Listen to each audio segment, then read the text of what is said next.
Hey everyone, welcome to Princess of Gay. I'm your host Connie, and today we are here with my blind reaction to Black Christmas, specifically the 1974 version. This is a donation reward for Sweet Venom, and yeah, I'm pretty interested to see what this is, because I've seen one of the remakes, 'cause I think it's had multiple. I don't know which one offhand, and I remember almost nothing. I think one of the deaths had to do something with like falling through the ice and drowning and the ice being covered back up again. Like someone fell through the ice into the water, right? And then the ice was covered again. It was back. It wasn't broken anymore, and they were trapped underneath it and couldn't get out. I might be wrong. That might be a completely different movie. Again, it's been a long time since I've seen whichever version it was. And again, I remember almost nothing. It left no impact on me whatsoever. um, but when I hear people talk about Black Christmas, they always like would recommend the original. And I guess this is the original. I don't know who's in this. I don't know like death wise how all of that's handled. I don't know pretty much anything going into this, other than it's a horror movie centered around Christmas. So we're a little late getting to this, but not a big deal. Um, I think this was, I think this might have been one of the requests, anyways, that were put on my birthday. So it might not just be a big deal anyway. But it's not a big deal anyway. You can watch Christmas stuff any time of year. I'm not a weirdo that says you can't. But yeah, so I don't know exactly what to expect with this. I've seen plenty of horror movies. I've seen horror movies based around holidays and shit. So it's like I can guess some things that could be in here, but also my thoughts would go to more creative kills that probably won't be in here, honestly. Um, Maybe it's just because of some of the things I've seen. It's like, and I tend to like a lot more creative kills. Um, but it's like, I feel like because of the times, it might be a lot more simple. And that's fine. I don't know. We'll see. Um, Obviously, the acting and the story are important as well. We'll see how it's all done. Um, but I also want to mention it here because I don't know where else I would mention it except maybe on the Discord.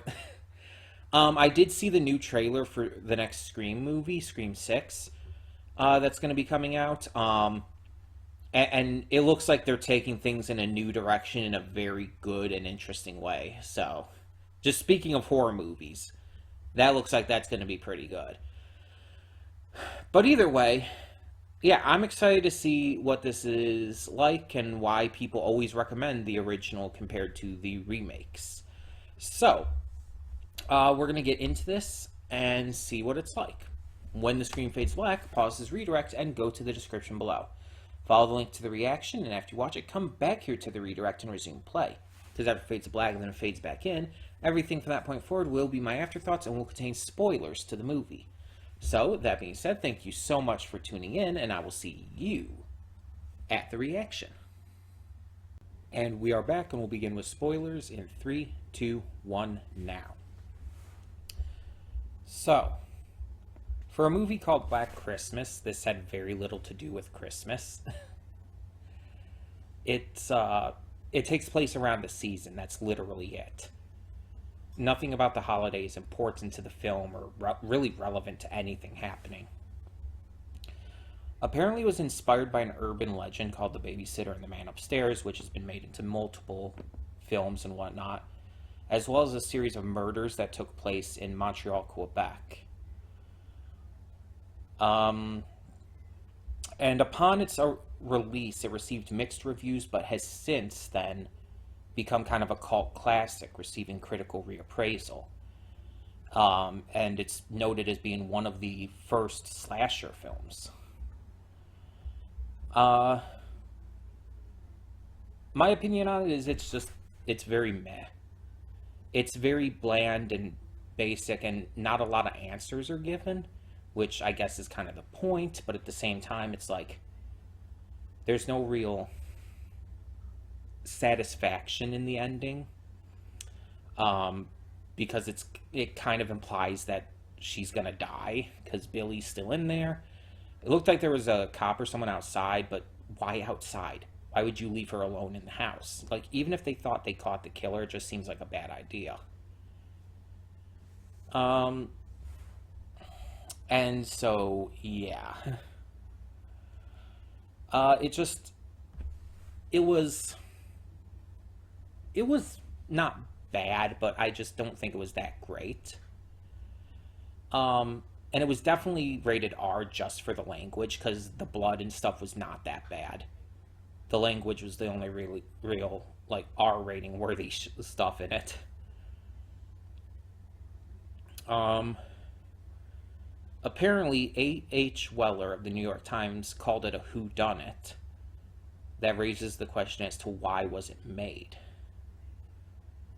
And Variety called the film a bloody, senseless, kill-for-kicks feature that exploits unnecessary violence in a university sorority house operated by an implausibly alcoholic ex-hoofer. Its slow-paced, murky tale involves an obscene telephone caller who apparently delights in killing the girls off one by one, even the hapless house mother.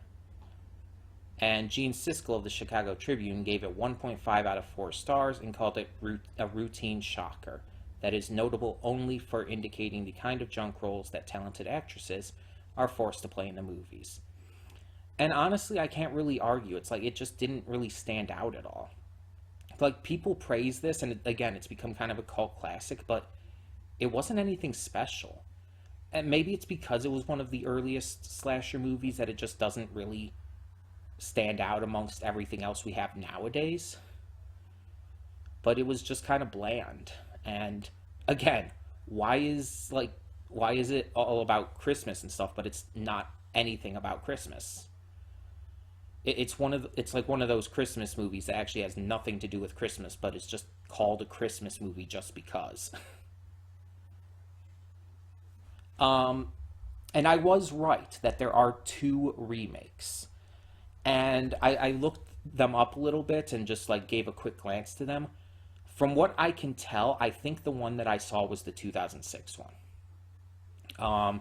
I don't think I saw the 2019 one. One, because of the date. I don't think I saw one that recent.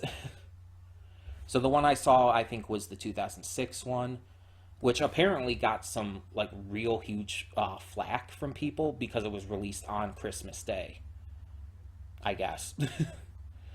So that seems to be the one that I saw. Um, but yeah, apparently there are some people who consider this one of the greatest horror films ever made, and no, it's not. I wouldn't even like put it in the top 100, honestly. It's again, it's very slow paced. It's kind of monotonous, and with everything being unexplained and left just kind of open, and it's just not satisfying. Honestly, I didn't enjoy it as much as a lot of other things I've reacted to or a lot of horror movies out there. Um, but it was worth checking out. It was worth seeing just to see what the hype was about, just to, see the original. Um, and yeah, so there's that. Um, but in the meantime, tell me in the comments below, what did you think of the 1974 Black Christmas? And for now, I'm Connie and I'm signing off. See y'all next time.